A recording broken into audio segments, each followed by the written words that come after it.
olha aí, pessoal, a novela do confisco, da questão lá daqueles valores esquecidos em contas bancárias que o governo quer se apropriar para supostamente compensar a questão da desoneração da folha de pagamento.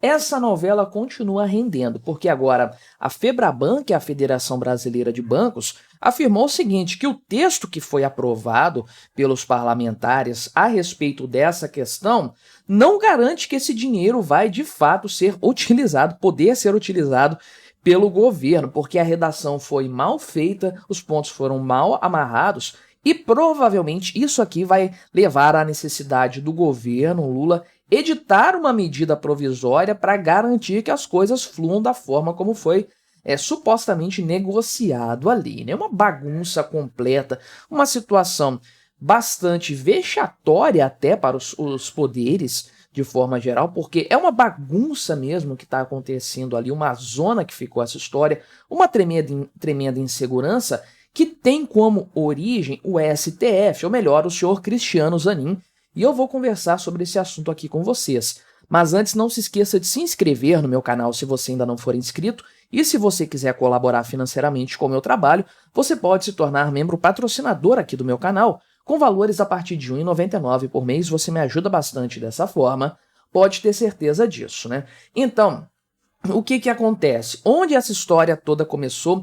Onde essa bagunça começou e por que isso implicou numa aprovação meia boca de uma lei esquisita que ninguém agora tem certeza de como vai funcionar, né? Tudo começou lá no STF, quando o governo, derrotado pelo Congresso Nacional na matéria da desoneração da folha de pagamento, esse aqui é o ponto-chave dessa história aqui, o governo recorreu ao tapetão do STF, a coligação STF-PT não falha nunca, né? E aí caiu no colo, essa questão caiu no colo do Cristiano Zanin, o advogado pessoal do Lula, e aí, obviamente, que ele deu aquela bomba, jogou aquela bomba em cima da economia, suspendendo imediatamente a lei que foi aprovada pelo Congresso Nacional no final do ano passado, mantendo a desoneração da folha de pagamento de 17 setores da economia e também de municípios com mais de 156 mil habitantes, aliás, municípios de até 156 mil habitantes,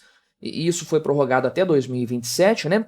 O Zanin suspendeu isso imediatamente, e aí virou aquele tumulto todo, as empresas não sabiam como iriam agir de forma fiscal para declarar essa situação nova, pagar os impostos em cima disso. A Receita Federal não sabia como iria adequar os sistemas para atender a essa loucura, esse arroubo do Cristiano Zanin, né? É aquela história, o cara sozinho, um único indivíduo, um único cidadão brasileiro, causa esse caos completo na economia. Nem o presidente da República tem esse poder, mas o ministro do STF tem, né? Uma coisa assim impressionante, né? Aí, como ele viu que o negócio ia dar muito ruim, tava todo mundo reclamando, o governo falou, ó, dá uma aliviada aí. O Zanin estipulou um prazo, que foi até agora, em setembro, né, meados de setembro, antes disso um pouco, acho que foi dia 12 de setembro que era o prazo, um negócio assim, para governo e Congresso Nacional chegarem a um acordo para compensar a desoneração da folha de pagamento. Ou seja, se fosse estipulado uma nova fonte de receitas para o governo, a desoneração continuava. Se não, a decisão do Zanin lá de suspender a desoneração iria vigorar, né? Olha que lambança jurídica, né? Mas esse ponto aqui eu sempre falo no canal, sempre que eu trato desse tema aqui. O governo Lula agiu de forma desonesta ao preparar o orçamento deste ano, prevendo que a folha de pagamento seria reonerada. Não havia nada que indicasse isso, pelo contrário, a expectativa realmente era de que os deputados e senadores votassem a prorrogação disso, estava na cara que iria acontecer. E o governo, então, mudou na cabeça dele, né, a desoneração, incluiu essas receitas no orçamento e agora fica reclamando que o Congresso tirou essas receitas, né, quando era evidente que isso iria acontecer. Mas a situação atual se deve a isso, portanto, né? Vários aspectos foram colocados ali como possibilidade de compensação para os 25 bilhões, mais ou menos, que a desoneração iria custar aos cofres públicos, a tal da renúncia fiscal da desoneração da folha de pagamento, né? E um dos pontos que estavam incluídos lá era esse confisco aí, que o governo disse que não é confisco, né? Não, não é confisco não, poxa, eu tô só pegando dinheiro que é de indivíduos, de pessoas, o dinheiro pertence às pessoas, tô tomando esse dinheiro, passando isso para os cofres do governo, mas isso não é confisco não, claro que não, confisco é outra coisa totalmente diferente disso aí, né? Pois bem, então, o que acontece? O pessoal da Febraban, eles têm ali, obviamente, um know-how, não só sobre como bancos funcionam, mas também como a legislação se aplica, como que os bancos atendem às demandas legais, né? Porque banco vive lidando com esses troços aí, né? Uma nova lei liberando não sei o que, ele tem que se virar e atender a essa demanda aí, né? Então, o que o pessoal da Febraban colocou é o seguinte, né? Um técnico ali da Febraban que estava até mesmo envolvido ali nos debates com o legislativo, porque eles sempre participam, né? Ele falou o seguinte, que na verdade não tem nada ali no texto, né, que foi aprovado pelo Congresso Nacional, fazendo com que seja obrigatório o Banco Central repassar essas receitas para o governo, né? Então tem a emenda ali no texto dizendo o seguinte, né, que permite que esses depósitos aí esquecidos, né, pelas pessoas lá sejam contabilizados para cumprimento da meta fiscal deste ano, né? Só que isso não significa que o Banco Central tenha que registrar esses depósitos como receita, né? Olha a bagunça que isso gera, né? Então, o que acontece aí? Seria necessário, né, que no projeto de lei houvesse uma especificação de que o resgate desse valor aí, dos valores, né, seria não apenas do dinheiro que já está no SRV, que é o sistema lá do Banco Central para isso, né, mas também dos valores que estão esquecidos, que ainda não estão no SRV e que representam aqui 8,5 bilhões de reais, né? Ou seja, no texto hoje, esse montante aqui, o tal do dinheiro esquecido nas contas, não está contabilizado, não está obrigatoriamente destinado para as questões de repasse de valores aí, né? Então, o pessoal lá mesmo, o pessoal da Febraban, falou com os deputados, né? Antes da votação, né? Olha, o texto não está bom, do jeito que está aqui, não vai ser obrigatório repassar esse valor para o governo, né? Então chegaram a escrever uma emenda para essa questão aqui, né? Só que qual é o problema desse ponto específico? O prazo para aprovar essa lei estava acabando, né? O Zanin deu um prazo lá e que ia terminar agora, né? Tiveram que votar isso de madrugada, meu amigo. Imagina só a correria para fazer uma lei, meu amigo.